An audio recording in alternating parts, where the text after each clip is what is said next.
at the World Bank. And Rachel, tell us the situation with climate finance. It's a big problem at this conference. Are we going to see any kind of breakthrough? Well, we've got about 48 hours to prevent ourselves from falling off our own climate cliff.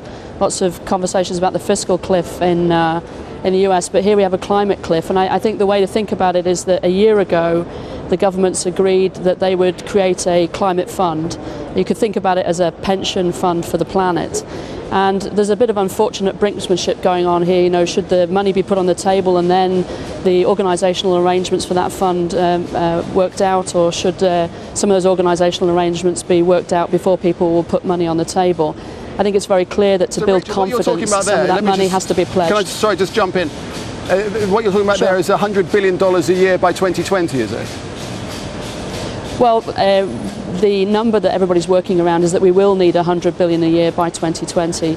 But what we need to see now is some of those pledges coming in for the period for 2013, 2014, 2015. A number of developing countries are sort of saying, show me the money. A lot of developed countries are under real extremis at the moment because of austerity and very slow growth, are finding it hard to put that money there. And they would like to know how the fund is going to be organised before they will put the money on the table.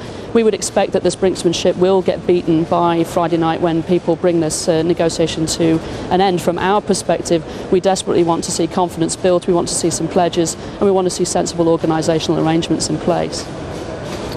Right, Rachel, the World Bank recently issued a report talking about the threat, the very real threat of a 4-degree world. We're all aiming to keep temperatures down to below 2 degrees, a rise, an increase of 2 degrees C. You're talking about 4 degrees C. Is that really possible, and what would it mean?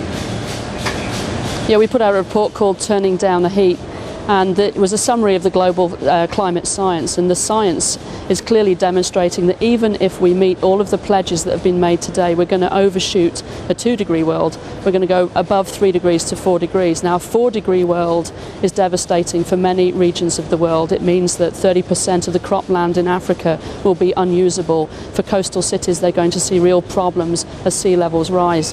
And so really the urgency came from the science, and really we want to avoid arriving at a 4-degree world. And we wanted to bring the negotiations back to the science. So Rachel, as we come into the closing hours of this conference, in theory it should end tomorrow night, it may go on into Saturday. Where do you find any sense of optimism? Well, I think that there is a sense of pragmatism here. This is a stepping stone to key milestones between now and 2020. But also I think where the real optimism is, there's a lot happening outside of the convention. You've got coalitions of countries working on getting rid of methane and black carbon from the atmosphere. You've got some real financial innovation going on in the private sector.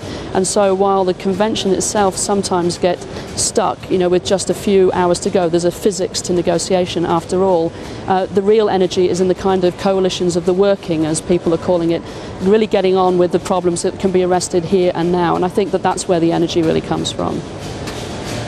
Rachel Kite from the World Bank, we appreciate that very much. Thank you very much indeed. So that's it. Will Doha deliver? We'll see in the coming hours. Taimur, back to you.